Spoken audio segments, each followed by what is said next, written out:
Hordoftoota chaanaalii waamicha qubee akkam jirtu nagaa keessanii ani nagaa kooti bakkuma jirtanitti nagaa isiniif haa ta'u. Egaa akkuma yeroo darbee waadaa isiniif galee barumsa keenya har'arraa ni eegallaa. Egaa barumsa keenyallee akkuma namoonni baay'een nuun jettanitti qubeerraa eegaluuf jechuudha. Barnoonni keenya har'aa qubeerraa eegala.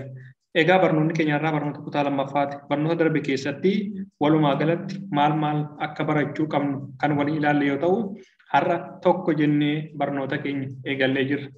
Har'a kan walii wajjin ilaallu qubee afaan Oromooti.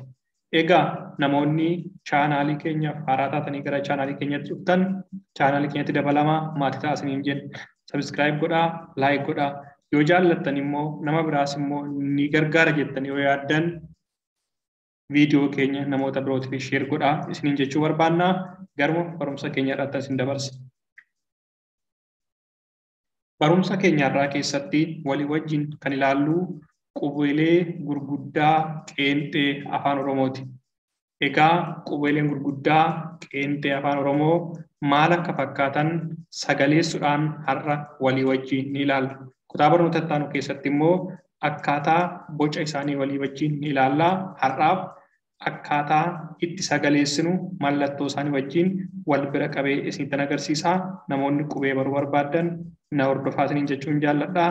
Garuma shaakalaatti. Egaa qubeelee kanaa al sadi suuta jedhee isiniifan sagaleessaa. Isin immoo namoonni bartan na duuka sagaleessuudhaan yookiin itti bartuu keessatti barreessuudhaan sagaleessuu ni dandeessu.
za. Egaa mallattoon irratti argamtu kun mallattoo hudhaa jennee waamna.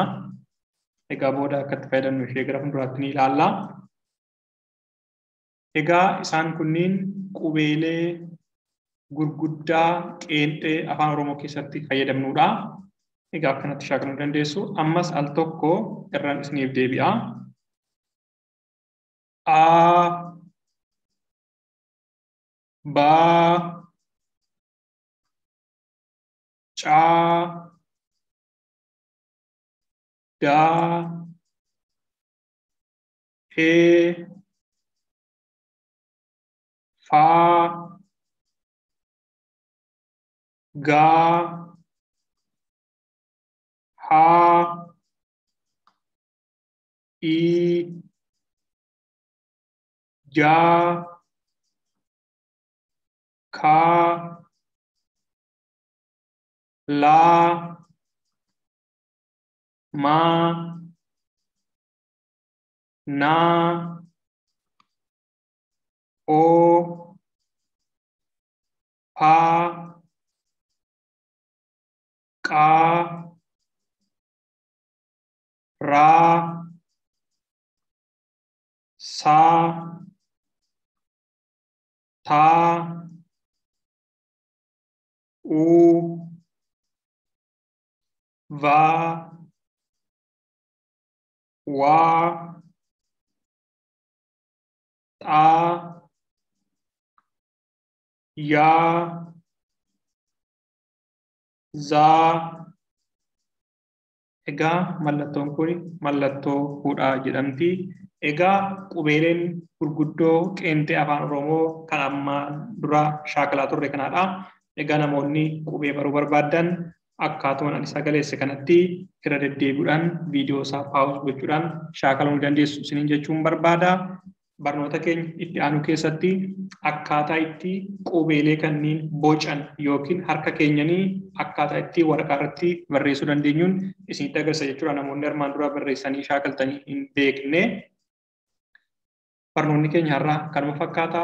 Namoonni gara chaanaalii keenyatti har'aa dhuftan chaanaalii keenya subscribe godhaa, like godhaa isiniin jechuun barbaada. Akkasuma namoota biraa hin fayyadamtan share godhaa fi namoonni immoo caalatti nama isin shaakalchiisu barbaadan yookiin caalatti shaakaltanii baruu barbaadan karaa garee keenya telegiraamii gad jallaa viidiyoo kanatti argamu irratti liinkii tuquudhaan yookiin liinkii jala isinii kaa'u irratti tuquudhaanii gara garee telegiraamii kee dabaluu dandeessu. Akkasumas karaa WhatsApp illee namoonni barachuu barbaadan liinkuma gad jallaa kana isiniif kaa'u tuquudhaanii gara WhatsAppitti dabalamuu dandeessu. Achi booda namoota isin shaakalchiisan ni qabna waan ta'eef isin shaakalchiisu barattoonni isin shaakalchiisu yookiin barattoonni akka keessatti baratan illee jiru waan ta'eef barnoonni keenya irraa kanuma fakkaata. Barumsa biraatiin hamma walitti deebinutti nagaatti tura. Yeroo gaarii qabaadhaa.